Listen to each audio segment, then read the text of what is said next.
നിലമ്പൂർ ഒരു ഉപതെരഞ്ഞെടുപ്പിലേക്ക് കടക്കുമ്പോൾ മുന്നണികൾക്കൊപ്പം തന്നെ മുന്നണികളില്ലാത്ത മറ്റു പാർട്ടികളും നിർണായകമാണ് നിലമ്പൂരിനെ സംബന്ധിച്ചുള്ളത്. ഇപ്പോൾ SDPI ജില്ലാ ജനറൽ സെക്രട്ടറി ഉസ്മാൻ കരുളായി മീഡിയയോടൊപ്പം ശരിയാണ്. ഒരു ഉപതെരഞ്ഞെടുപ്പിലേക്ക് കടക്കുകയാണ്. SDPI സ്വന്തം സ്ഥാനാർത്ഥിയെ നിർത്തുന്നുണ്ടോ അതോ ഏതെങ്കിലും മുന്നണിക്ക് പിന്തുണ നൽകുന്നു? ഇല്ല, ഇപ്പം അങ്ങനെ ഒരു തീരുമാനം ഇതുവരെ ആയിട്ടില്ല. അങ്ങനെ നേതൃത്വത്തിൻ്റെ ഭാഗത്ത് നിന്ന് അങ്ങനെ ഒരു തീരുമാനം വരികയാണെങ്കിൽ അപ്പോൾ അതിനെക്കുറിച്ചിട്ട് ആലോചിക്കും. ഒരു സ്ഥാനാർത്ഥി നിർണ്ണയിക്കാനുള്ള അല്ലെങ്കിൽ സ്ഥാനാർത്ഥി ഉണ്ടാകാനുള്ള സാധ്യത കാണുന്നു. അങ്ങനെ ഇതുവരെ നമ്മുടെ മുന്നൊരുക്കങ്ങളൊക്കെ നടത്തിയിട്ടുണ്ട്. പക്ഷേ അത്ര നിർണായകമായൊരു തിരഞ്ഞെടുപ്പായിട്ട് നിലമ്പൂരത്തെ തിരഞ്ഞെടുപ്പ് നമ്മൾ കാണുന്നില്ല. കാരണം ആകെ ഒരു വർഷത്തെ ഒരു ടേമേ ഇനിയിപ്പേ ഉള്ളൂ. മാത്രമല്ല ഇത് നിലമ്പൂർക്കാരെ സംബന്ധിച്ചിടത്തോളം അവരെ മുകളിൽ അടിച്ചേൽപ്പിച്ചൊരു തിരഞ്ഞെടുപ്പാണ്. അപ്പോൾ അത്ര ഗൗരവമായിട്ട് കാണാത്തത് കൊണ്ടും പിന്നെ BJPക്കൊന്നും ഇവിടെ ഒരു ജയിക്കാനുള്ളൊരു സാധ്യത പോലും കാണാത്തത് കൊണ്ടൊന്നും നമ്മളിപ്പം പ്രത്യേകമായിട്ട് അങ്ങനെ പുതിയ തീരുമാനം. അത് സ്ഥാനാർത്ഥി ഒരു പക്ഷേ ഇല്ലെങ്കിൽ SDPIയുടെ വോട്ട് ആർക്കെന്നെ സംബന്ധിച്ചിട്ടുണ്ടെങ്കിൽ അത് അങ്ങനെ ഒരു നിർണായകമായ ഒരു ഘട്ടം വരുമ്പോൾ അത് നമ്മൾ തീരുമാനിക്കും. കാരണം നമ്മുടെ വോട്ട് ഇപ്പോൾ സാധാരണഗതിയിൽ പാലക്കാട് പോലുള്ള സ്ഥലങ്ങളിലൊക്കെ BJPക്ക് എതിരെ ഉള്ള ഒരു വോട്ടായിട്ടാണ് നമ്മൾ UDFന് അന്ന് പ്രത്യേക സാഹചര്യത്തിൽ നമ്മൾ അവർക്ക് നമ്മൾ പിന്തുണ കൊടുത്തത്. പക്ഷേ ഇവിടെ അങ്ങനത്തെ ഒരു സാഹചര്യമേ ഇല്ല. ഇവിടെ അവർ അപ്രസക്തമാണ്. ആര് BJP എന്ന് പറയുന്ന 1, 2, 3 സ്ഥാനത്തൊക്കെ വരാനില്ല.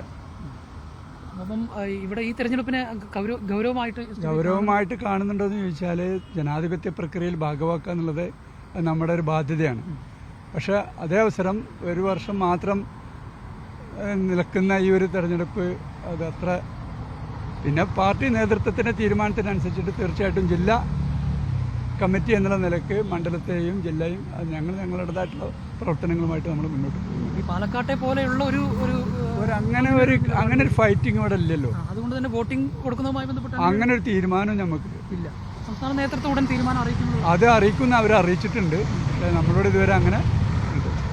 എങ്കിലും എന്തെങ്കിലും ഒരു സൂചനയുണ്ടോ ഏതെങ്കിലും ഒരു മുന്നണിക്ക്? അത് നമ്മുടെ ഒരു രാഷ്ട്രീയമല്ലല്ലോ. ഏതെങ്കിലും ഒരു മുന്നണിക്ക് പിന്തുണ കൊടുക്കുക എന്ന് പറയുന്നത് ഒരിക്കലും SDPIയുടെ ഒരു രാഷ്ട്രീയമേ അല്ലാതെ മറിച്ച് അങ്ങനത്തെ ഏതെങ്കിലും സാഹചര്യം ഇവിടെ നിലമ്പൂർ നിയോജക മണ്ഡലത്തിൽ ഇല്ലതാണ്. അങ്ങനെയെങ്കിലും അങ്ങനെ നമ്മൾ ആലോചിക്കേണ്ടുള്ളൂ.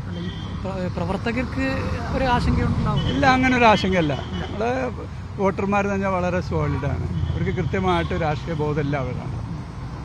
അപ്പം എന്തായാലും അതിനൊരു വ്യക്തത തെരഞ്ഞെടുപ്പ് പ്രഖ്യാപിച്ചോ ഉണ്ടാവുന്ന തെരഞ്ഞെടുപ്പ് പ്രഖ്യാപിച്ചു കഴിഞ്ഞാലും നമുക്കറിയാം നമ്മുടെ ഒരു പ്രോസസ്സ് കഴിയേണ്ടതുണ്ട്. കേന്ദ്ര കമ്മിറ്റിയും അതേപോലെ സ്റ്റേറ്റ് നേതൃത്വമൊക്കെ എന്താണോ തീരുമാനിക്കുക അതിനനുസരിച്ചിട്ടുള്ള എല്ലാ തീരുമാനങ്ങളും. തീർച്ചയായിട്ടും. അപ്പം നിലവിൽ സ്ഥാനാർത്ഥിയെ നിർണ്ണയിക്കുന്നതോ അല്ലെങ്കിൽ ഏത് മുന്നണികൾക്ക് വോട്ട് നൽകുമോ എന്ന കാര്യത്തിലൊന്നും SDPI ഇതുവരെ തീരുമാനിച്ചിട്ടില്ല എന്നുള്ളതാണ്. അത് വരും ഭാവിയിൽ മറ്റു സംസ്ഥാന കേന്ദ്ര കമ്മിറ്റികളുടെ തീരുമാനത്തിനനുസരിച്ചായിരിക്കും മുന്നോട്ട് പോവുക എന്നുള്ള കാര്യം കൂടിയാണ് ഇപ്പോൾ ഉസ്മാൻ കരുളായി മീഡിയ 1 പങ്കുവച്ചിരിക്കുന്നത്. ജിഷ്ണു മീനങ്ങാടിക്കൊപ്പം ജംഷീർ കൊടിഞ്ഞി, മീഡിയ 1 മലപ്പുറം.